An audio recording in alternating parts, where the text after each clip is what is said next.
Welcome to Dueling Pens! I'm Sammy Jo. And I'm Andy. As the title suggests, this is a duel between two writers. I'm a seasoned author with 2 works and a new title that I'm querying. And I'm an aspiring author and a failed thespian. That being said, we want to help set your expectations. If you're looking for prolific prose, flawless character building, and professional-looking videos, you are in the wrong place. Since this is a duel, all of our material will be off the cuff. The rules are simple. First, we pick a theme and concept for the story. Then each writer takes a turn with the story, writing from their character's perspective. First draft is final draft. You have a max of 4 pages, double-spaced, to take the story in the direction you think it should go. Once the pen has been passed, you can try to sabotage your foe, or simply continue the narrative. No matter what you do, you must continue the story in a way that makes sense. We devised this as a creative writing exercise that also allowed us to spend some time together. It's been a blast to do, so we thought it would also be fun to share. On that note, we're obviously new to all this, so try to find forgiveness for the bad editing and stock imagery. We encourage you to treat this as an old-time radio show, where 2 amateurs act out their scenes for you. It's definitely more of a listening experience and not a visual one. Our first theme is going to be Lovecraftian noir. You can expect 2 to 3 posts a week with our back and forths, and then a longer video with the full chapters on Tuesday. You'll be able to vote for who you think is winning on the full chapters, and we'll have our own commentary at the end of those videos, along with who we think has the upper hand in the duel, me. We encourage you to make comments, good or bad. We know what we've written and exactly how much cringe is being inflicted, so don't be shy. Also, please like, subscribe, and follow us on social media. You will probably regret it, but it might be fun. I think that's everything. On guard! To the death! For your listening pleasure, we now present the Labyrinth of Minos. Bum, bum, bum. Chapter 1, Part 1. Marty. Minos, the city of shadows, the city of despair, the city that only knows shades of gray. It's been raining for 43 days and my skin is rebelling, aching, begging for any drop of sunlight. It's the time of year when people do the craziest shit. The muted skies and endless drizzle get to everyone. We want to scream at the air to open up and bring down a flood or piss off. Anything but this relentless half-assed sprinkling. I take a deep drag off the black clove cigarette hanging between my lips and flick the side of my cheek to produce perfect little smoke rings. I'm procrastinating, and I know it. Normally I'm not the antsy sort, but this time I want something, and there's one person in the way of me getting it. Detective Dimitri Bolton. I throw my half-smoked cigarette on the ground and smush it beneath my boots. There's no time like the present. A different person would probably have an umbrella, but I always seem to get wet anyway, so what's the use? I flip up the collar on my hunter green trench coat and make a dash between the cars toward my destination. The building is a warm brown color, like light roast coffee grounds, which feels comfortable and inviting, but it's an illusion. What waits for me behind those old wooden doors is the challenge of a lifetime, and I'm just a little afraid I'm not up to the job.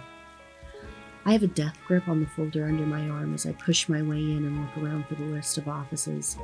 A blackboard with white lettering tells me which offices are on what floors. Detective Dimitri Bolton is on the 3rd floor, suite 301B. The elevator is in plain sight, but I look around for the door to the stairs.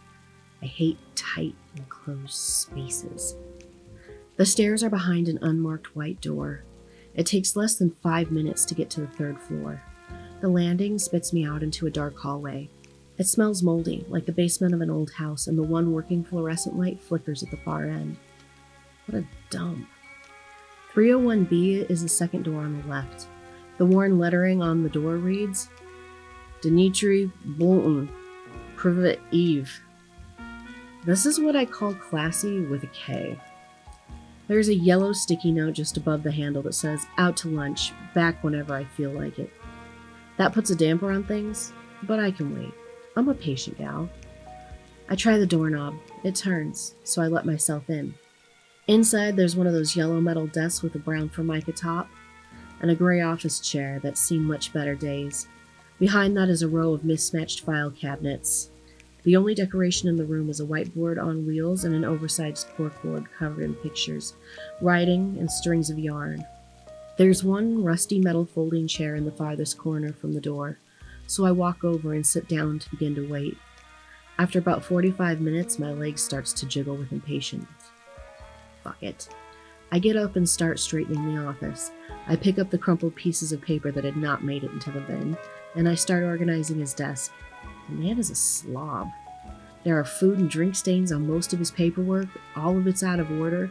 I find manila folders, label them with the same names from the paperwork, and begin sorting. After another hour, I have his desk spotless and folders organized alphabetically. It's really shaping up now. If only he had a candle or even some bathroom spray, we'd really be in business. I thought I told you to stay away from me, kid, a rough male voice says from behind me. I nearly jump out of my skin. I didn't even hear him come in.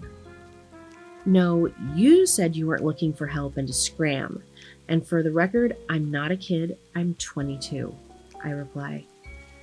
Like I said, a kid, he says and shakes his head. And I still don't need help, so make like an egg and beat it. I disagree, I say and spread my arms out so he can admire my handiwork. You need someone to help keep you organized, to make sure you look professional. I can do all that. I may not be educated, but I'm smart, and I'll be the best damn apprentice you've ever had. I've never had an apprentice, so there's no high bar there. I don't need help. I've been fine on my own for the last 18 years, and I plan to go on that way. Detecting ain't no job for a dame, but I'd say by the look of this place, you'll make someone one hell of a secretary, he says and removes his coat and places it on the back of the chair. Listen, bub, you ain't ever met no dame like me. I'm gonna be a detective one way or another. I want to learn from you, the great Detective Dimitri Bolton. But maybe the talk on the street is right. Maybe you are all washed up. There's plenty of other fish in the sea. I'm going places, and if you don't give me a start, someone else will, I say, picking up my folder and throwing it on his desk in front of him. He sits down and gives my resume a quick once-over before he tosses it back at me. I'm sorry about your sister, kid. I really am. But having a missing relative doesn't make you a detective. I already told you. I work alone. I'm really about to let him have it when his office door flies open. Dimitri. It's always the same. Day or night, rain or shine. And lately, ain't been a thing but rain. Forecast has been overcast and light rain for over a month. Talking heads call it climate change or whatever the sky has fallen title they put on it lately. You can't stop the world from turning, so either adapt or get run over. It had been quiet for most of the morning, and I had just come fresh off a job for some wannabe debutante. Good money, but that woman was oblivious with a capital D, trying to catch her rival with her boyfriend. I decided to treat myself with a job well done.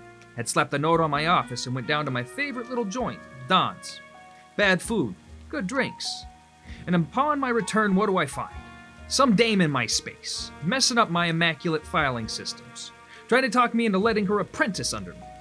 And just when I think I've finally gotten rid of her after humoring her resume, who the hell should walk in like they own my place?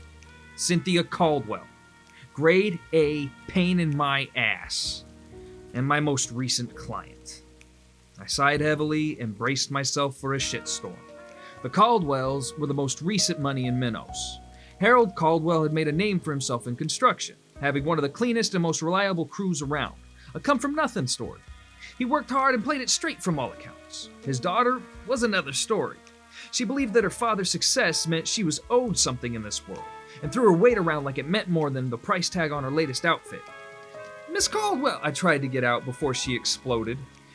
What the hell, Dimitri? She almost screeched. How the hell do you find nothing? She was fuming, and something I learned from a successfully failed marriage, never interrupt a woman who is fuming. She marched right to the front of my desk, stood hands on her hips, chest out, nearly knocked over the poor kid as she stormed up. No photos? No indiscreet liaisons? Just nothing? I've seen them together. You can find their pictures all over. Together. Clubs, ceremonies, banquets, you name it. How the hell? She started clapping her hands at this point, and my interest lessened as quickly as my irritation grew.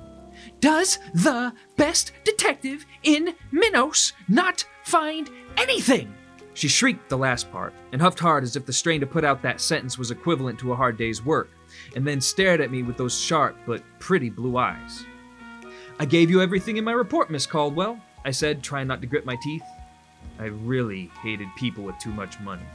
They run in the same circles. Their families have been in business together for years. It would be strange not to find a Huxley or Edson at large events, considering that Braden and Athena are heir apparent to their respective families. The Huxley family is the most well-known family in Minos. Their family did well in real estate, established itself quickly, furiously, and without prisoners many decades ago. Every 2 or 3 blocks you travel in the city, you'll find either a building with Huxley in the name or land owned by them. The Etsons were one of the founding families of Minos back in the early days of the USA. Their family made its fortune in mining, and unfortunately for the Caldwells, construction. They are well known for being philanthropic and have created and supported several charities. I'm not sure this tart knew how to read, honestly. I wondered, as there was rumor the Braden and Athena were engaged, albeit secretly. But if she could read, she clearly didn't look at more than the opening couple of sentences from my report. I'd even typed it up myself. Everything was in there, yet there she was, in all her furious glory. She was about to start screeching again when she noticed the elephant, or rather, other dame in the room. This seemed to have her pumping the brakes a little bit, not that she had any to begin with. She turned to face her, and this is when I had my eureka moment. "Miss Caldwell, that there's my deputy detective Martina Leibowitz." I stood, grabbing my coat from the back of my chair and looking at my silver wristwatch. "I'm late to meet another client. Direct any questions or concerns you have to my deputy here." I looked at Martina with a grin and a wink. "You want it in, kid? Well, sink or swim," before hurriedly making my exit from my office. God help that poor child.